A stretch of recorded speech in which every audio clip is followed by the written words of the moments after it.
A taxi driver. ये कहानी है एक पिता और बेटी के प्यार की, एक इंसान की इंसानों के प्रति इंसानियत की और कुछ ऐसी सच्चाइयों की जिसे किसी भी देश की सरकार दुनिया के सामने नहीं आने देना चाहती। कहानी शुरू होती है सन 1980 से, जहां पर एक टैक्सी ड्राइवर को दिखाया जाता है जिसका नाम किम है। किम रात को घर वापस आता है। दरअसल वो एक किराए के घर पर रहता है और उसका इस दुनिया में उसकी बेटी के अलावा कोई भी नहीं है, क्योंकि उसकी पत्नी गुजर चुकी है। और जब वो घर आने के बाद अपनी बेटी को देखता है तो उसके सिर पर एक घाव का निशान होता है और वो समझ जाता है कि मकान मालिक के बेटे ने उसे मारा है। वो गुस्से से उनके घर जाता है, लेकिन इससे पहले कि वो कुछ बोल पाता, वहां पर जो उसकी ओनर होती है वो कहती है कि तुम्हें अपनी बेटी को कुछ सिखाना चाहिए, देखो उसने मेरे बेटे का क्या हाल किया है। दरअसल उसके बेटे को भी किम की बेटी ने बहुत बुरी तरह से मारा होता है और इसके बाद वो बोलती है कि तुमने पिछले 4 महीनों से किराया नहीं दिया और तुम्हारा किराया अभी 20,000 रुपए ड्यू है। इस बात से किम परेशान हो जाता है।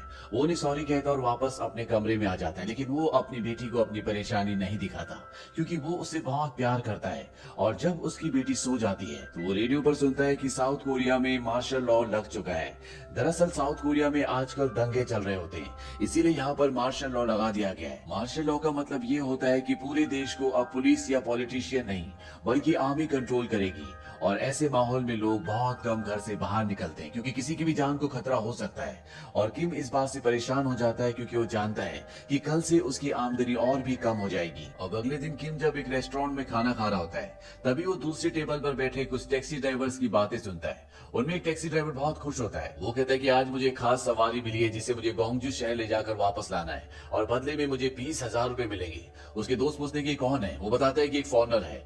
उसके दोस्त पूछते हैं क्या तुम उसकी भाषा जानते हो। वो बताता है कि मैं यूएस मिलिट्री कैंप के आसपास पला बड़ा हूँ, इसीलिए मैं उनकी भाषा समझ भी सकता हूँ और उन्हें समझा भी सकता हूँ। बस मैं खाना खाऊंगा और सीधा थिएटर जाऊंगा जहाँ से मुझे उस सवारी को रिसीव करना है। दूर बैठा किम ये सब कुछ सुन रहा होता है। किम को अगर ये सवारी मिल गई तो उसके घर का रेंट जो कि 20,000 4 महीने का बाकी है वो पूरा का पूरा एक बार में चुकता हो जाएगा। इसीलिए किम उस टैक्सी ड्राइवर से पहले खुद वहां पर पहुंच जाता है। थिएटर के बाहर पहुंचने के बाद वो अपनी सवारी को पहचान लेता है क्योंकि वहां पर एक ही फॉरेनर होता है। इसका नाम पीटर होता है। वैसे तो एक जर्मन है, लेकिन पिछले 8 सालों से एक रिपोर्टर के तौर पर ये जापान में काम कर रहा है और जापान में से पता चला था कि साउथ कोरिया में स्टूडेंट्स ने सरकार के खिलाफ मोर्चा निकाला है, इसीलिए यहाँ पर इस रिपोर्ट को कवर करने के लिए आया क्योंकि उसे ये भी बताया जाता है कि इस खबर को पूरी दुनिया से छुपाया जा रहा है और अब पीटर इस खबर को पूरी दुनिया के सामने लाना चाहता है। पीटर के साथ साउथ कोरिया का एक रिपोर्टर भी होता है और उसी रिपोर्टर ने उसे बताया होता है कि जो खबर उसे चाहिए वो उसे यहाँ नहीं बल्कि गोंगजू में मिलेगी और इसीलिए पीटर गोंगजू जा रहा होता है। यहाँ पर किम अपनी टैक्सी लेकर पहुंच जाता है। पीटर के साथ जो यहाँ का साउथ कोरिया का रिपोर्टर है वो टैक्सी देखकर बोलता है कि मैंने प्राइवेट टैक्सी मंगाई थी और तुम्हारी टैक्सी प्राइवेट नहीं है।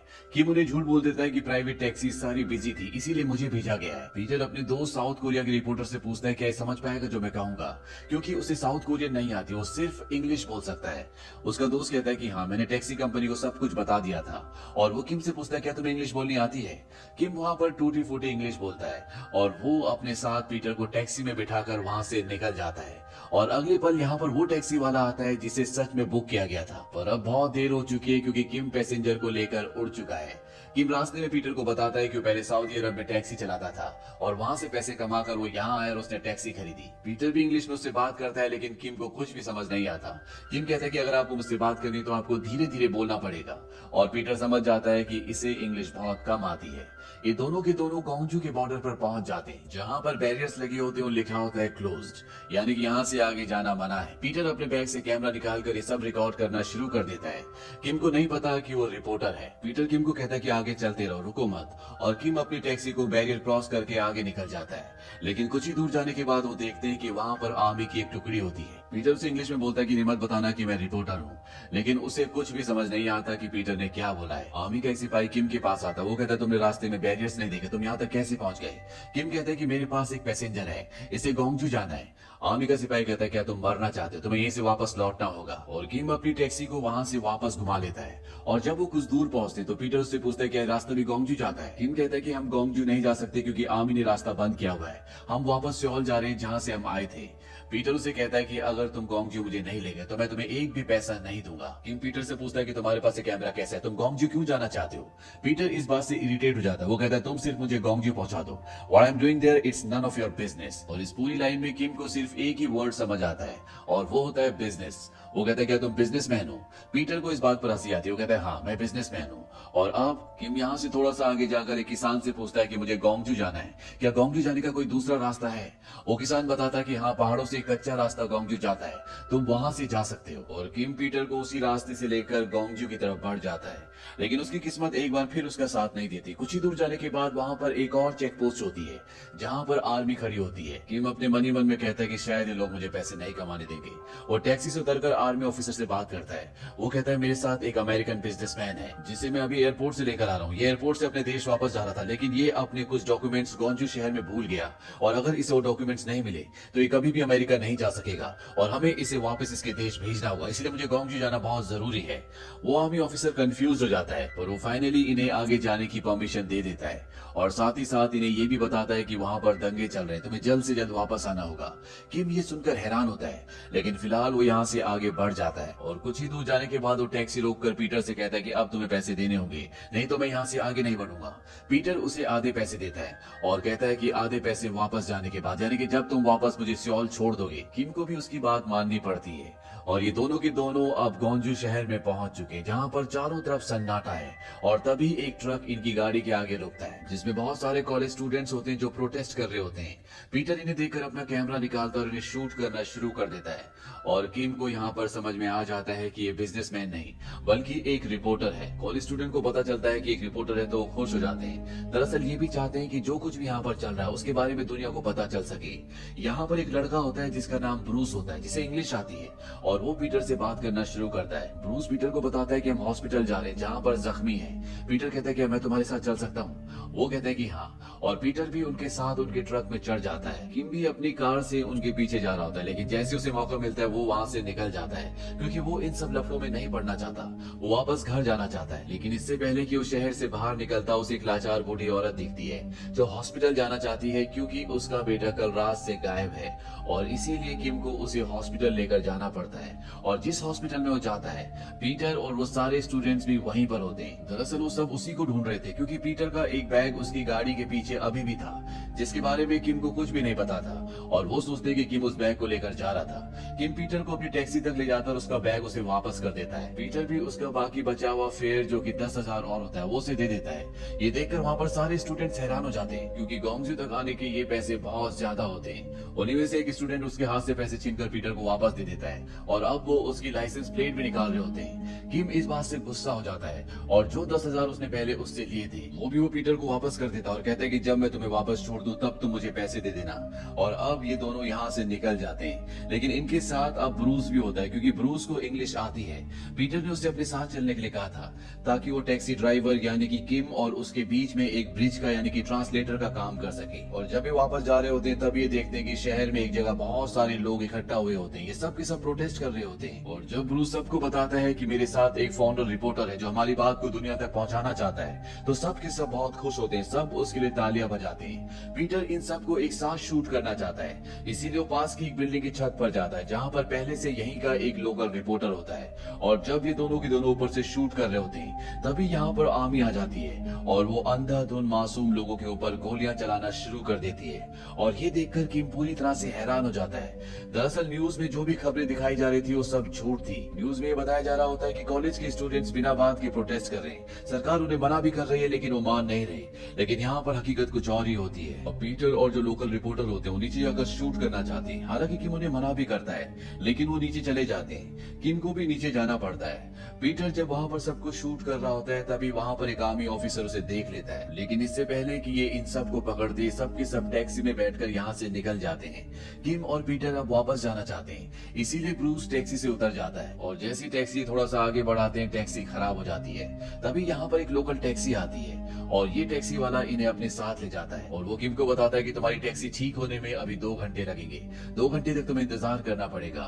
और ब्रूस भी अब एक बार फिर से इनके साथ है और अब किम किम यहाँ पर बहुत परेशान होता है क्योंकि उसकी 11 साल की बेटी घर पर अकेली है और वो किसी भी कीमत पर वापस पहुंचना चाहता है, लेकिन उसे टैक्सी ठीक होने का इंतजार करना होगा। और जब ये तीनों की तीनों उस टैक्सी ड्राइवर के घर पर होते हैं, तभी इन्हें एक ब्लास्ट की आवाज सुनाई देती है। दरअसल यहाँ के लोकल लोगों ने टेलीविजन स्टेशन को उड़ा दिया होता है क्योंकि टीवी पर सभी न्यूज झूठी दिखाई जा रही होती है। और अब ये तीनों के तीनों उस जगह पर पहुंच जाते हैं और जब पीटर वहां पर शूट कर रहा होता है तो वहां पर डिफेंस सिक्योरिटी कमांड, जो पहले से इन तीनों को ढूंढ रहा था, वो इन्हें देख लेता है। ये तीनों के तीनों भागकर एक बिल्डिंग में चले जाते हैं, लेकिन वो ऑफिसर ब्रूस को पकड़ लेता है और किम और पीटर ऊपर छुपे होते हैं। उस ऑफिसर को पता है कि ये उसे सुन सकते हैं और वो इन दोनों को वार्निंग देता है कि अगर मुझे कैमरा वापस नहीं दिया गया तो मैं इसे मार दूंगा। ब्रूस उस ऑफिसर से कहता है कि मैं रिपोर्टर से रिक्वेस्ट करना चाहता हूँ ताकि वो तुम्हें कैमरा दे दे। ब्रूस को पता है कि इस ऑफिसर को इंग्लिश नहीं आती और वो इंग्लिश में पीटर को कहता है कि ये कैमरा इन्हें वापस मत देना, इसमें तुमने जो भी रिकॉर्ड किया है, यहाँ का जो भी सच है दुनिया के सामने लाना। और तभी ब्रूस देखता है कि आर्मी वाले उसी तरफ जा रहे होते हैं जहाँ पर वो दोनों छुपे हैं और वो उन दोनों को भागने के लिए कहता है। किम और पीटर वहाँ से भागना शुरू करते हैं और तभी उन्हें गोली की आवाज सुनाई देती है और वो समझ जाते हैं कि उस ऑफिसर ने ब्रूस को मार दिया। अब ये दोनों भागते भागते अलग हो जाते हैं और वो ऑफिसर किम को पकड़ लेता है और इससे पहले कि वो उसे मारता, पीछे से पीटर उसके सिर पर हमला करता है और इस तरह से वो किम को बचाकर अपने साथ यहाँ से ले जाता है। ये दोनों वापस उसी घर में आ जाते हैं जो यहाँ के लोकल टैक्सी ड्राइवर का है और किम पीटर को सब कुछ बताता है कि कैसे उसने पैसा कमाया, कैसे उसकी पत्नी बीमार हो गई और उसका सारा पैसा उसके इलाज में चला गया। और जब उसकी पत्नी को एहसास हुआ कि उसके बचने की अब कोई उम्मीद नहीं है तो उसने किम को टैक्सी खरीदने के लिए कहा। और अब किम के पास उसकी बेटी है जो उसकी दुनिया है और वो किसी भी कीमत पर उस तक पहुंचना चाहता है। इसीलिए अगली सुबह किम यहाँ से निकल जाता है। हालांकि पीटर उसे देख रहा होता है लेकिन वो उसे नहीं रोकना चाहता। और किम जब यहाँ से अपने शहर जाने के लिए निकल रहा होता है तो जिस टैक्सी ड्राइवर का ये घर होता है वो उसे इसी शहर यानी कि गोंगज्यू की नंबर प्लेट देता है ताकि उसे कोई ना पहचाने, क्योंकि उसे कोरियन आर्मी ढूंढ रही होती है।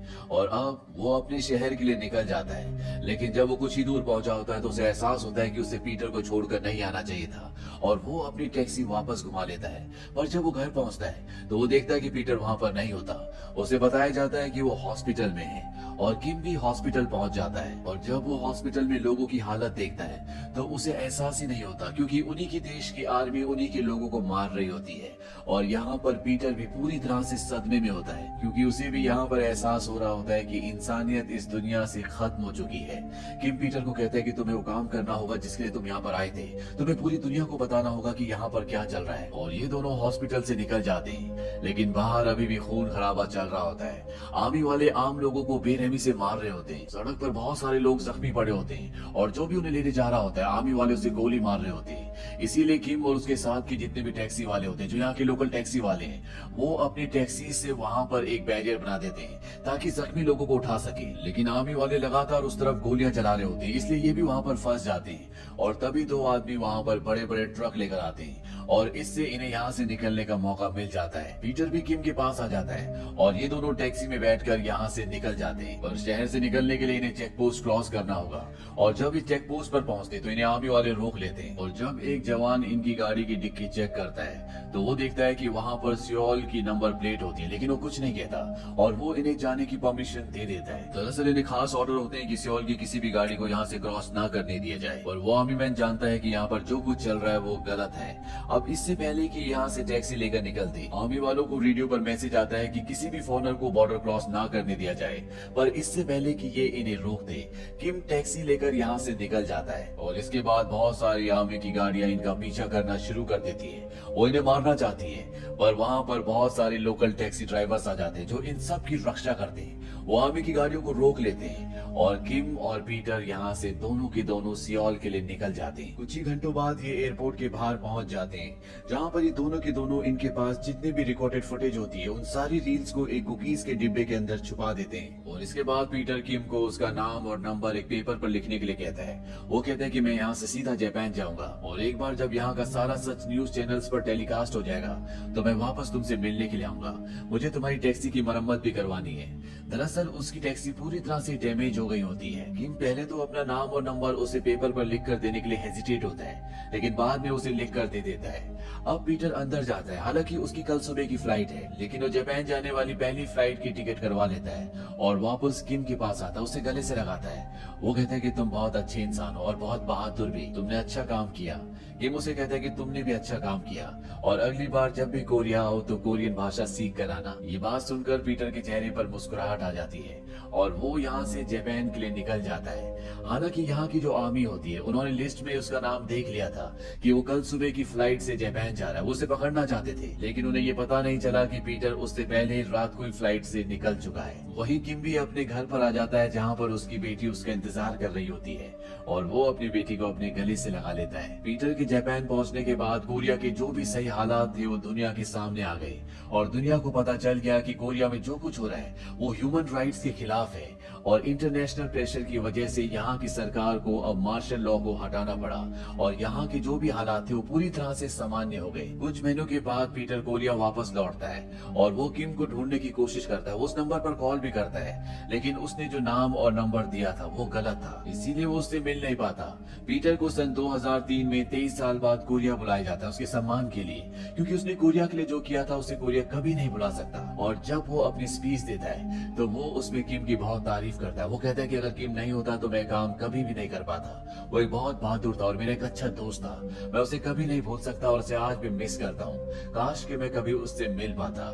वहीं दूसरी जगह दिखाया जाता है कि किम आज भी टैक्सी चलाता है और वो न्यूज़पेपर में उसकी पूरी स्पीच को पढ़ता है जिसमें उसने किम की बहुत तारीफ की होती है और उसमें ये भी लिखा होता है कि मैं किम से मिलना चाहता हूँ। किम उसकी ये न्यूज पढ़ लेता है और वो कहता है कि मैं भी तुमसे किसी दिन मिलना चाहूंगा और इसी के साथ ये कहानी यहीं पर खत्म हो जाती है। सन 2016 में पीटर की मृत्यु हो जाती है और ये फिल्म रिलीज हुई थी सन 2017 में और इस फिल्म के रिलीज होने के बाद पता चलता है कि किम का एक बेटा भी था और वो दुनिया को बताता है कि किम की इस घटना के ठीक 4 साल बाद यानी कि सन 1984 में कैंसर से मृत्यु हो गई थी। इस फिल्म के क्लाइमेक्स में किम को इसलिए दिखाया जाता है क्योंकि किम की मृत्यु का सच इस फिल्म की रिलीज होने के बाद पता चला। अगर डायरेक्टर और राइटर को पहले पता होता तो शायद वो इस फिल्म का क्लाइमेक्स कुछ और तरीके से दिखाते। तो ये थी साउथ कोरिया की एक सच्ची घटना पर आधारित फिल्म टैक्सी ड्राइवर। दरअसल 1979 में कोरिया के राष्ट्रपति की हत्या हो गई थी और उसके बाद वहाँ की सरकार संभालने वाला कोई भी नहीं था, इसीलिए वहाँ की जो आर्मी थी वो पूरे देश को अपने कंट्रोल में लेना चाहती थी। वहाँ पर मार्शल लॉ लगा दिया गया जिसका लोगों ने विरोध किया, जिसके चलते आम लोगों को मारा गया, उन पर अत्याचार किया गया। लेकिन किम, पीटर और कई लोगों की बहादुरी ने उस तानाशाही को उस वक्त में पूरी तरह से खत्म कर दिया। तो ये थी पूरी कहानी फिल्म अ टैक्सी ड्राइवर की। ये फिल्म सन 2017 में रिलीज हुई थी। IMDb पर इसकी रेटिंग है 7.9। इस फिल्म का बजट था $13.8 मिलियन और बॉक्स ऑफिस पर इसने कमाई की थी $88.7 मिलियन की। उम्मीद करते हैं कि इतिहास की सच्ची घटना आपको पसंद आई होगी।